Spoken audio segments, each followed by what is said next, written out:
Okay, today we want to look at module number 9 in our sequence of modules of Math 99, and that has to do with quadratic equations. Now keep in mind that we are also including the previous modules dealing with radicals, okay, dealing with laws of exponent. Okay. So if I rewrite this equation, we're going to have what, x squared minus what, 52 what, x, and then we have what, plus 64 equal to 0. So I can identify A, B, and C. A, that's a 1 there.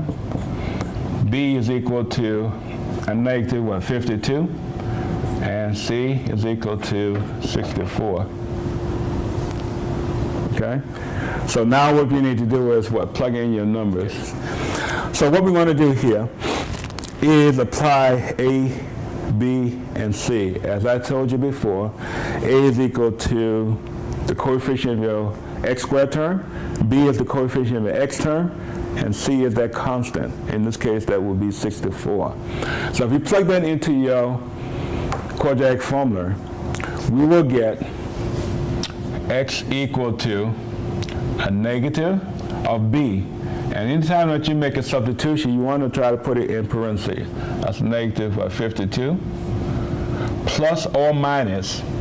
That means that you do have two things. One is positive, one is what, negative in this case. The square root of B squared. And again, B is a negative what, 52. We have a square. Minus 4 times A. As we illustrated before, A is equal to what, 1?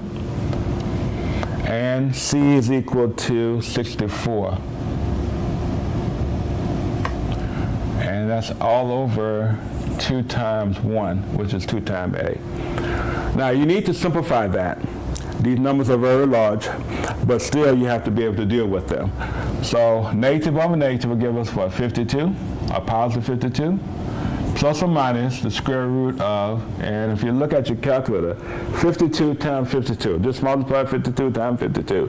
And that should give us 2704. Give you a chance to do that. Multiply 52 times 52. That will give us what, 2704. And if I multiply 4 times 1 will give us what, 4. And 4 times 64 will give us 256. All over 2. Obviously, you have to follow your order of operations, and we need to subtract, and we're going to get 2448 under the radical. And this is what we will have. Okay. We need to simplify this as much as possible. And the first thing you want to do is look at that radicand, which is what, 2,448. Okay. And this is just doing some housekeeping as we stand. I know that 4, checking, see if 4 can go into, under 4 is a perfect square. I'm checking and see if 4 can go into 2448. Divide, we're going to get 6. And bring down your what, 4. 4 divided into 4 is 1. And we bring down your 8. 4 divided into 8 will give you 2. 4 times 2 will give you 8. So I know that 4 can go into 2448. Finally, checking 612. We see if we can simplify that. I'm going to take 3 and divide 6, 1, 2. 3 can go into 6 2 times, and minus 6. And we have 1 would be 0, and that would give you 12. So 3 into 12 will give you what, 4? So what we have here now is a negative what, 12? So that would give us 0. So that 612 can be broken down into what? 3 times what? 204. Finally, I take the 204 and see if 4 can go into that.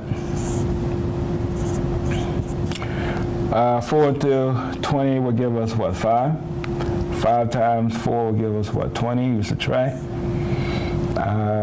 Bring down your 4. 4 divided into 4 will give you what, 1. So basically what we have is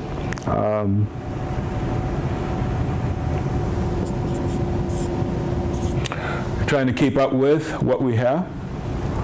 If you look at it, what do you start off with? We start with 4, and this is also what, 4, and then we have the what, 3, but finally we have the what, 51. So those are the 3 things that are equal to 2448. I also recognize that 51 can be factored into 3 times 17. I'm pretty much done with that. I know that 4 times 4 will give us what, 16? 3 times 3 will give us what, 9? And then we have what, 17. Now the reason why I did all that is because I can take the square root of what, 16? And I can take the square root of what, 9? It has been broken down. So what's the square root of 16? Square root of 16 is what, 4? And the square root of 9 is what, 3? And 3 times 4 will give us 12. So this will be broken down into 52 plus or minus 12 times the square root of what, 17 all over what, 2. Why did we do all that? We did it so that we can simplify. I can take that 2 and divide it into 52. I can take that 2 and divide it into what, 12. So finally, what is half of 52? That's what, 26? And then half of 12 is what, 6? So our final answer would be 26 plus or minus 6 times the square root of 17, okay?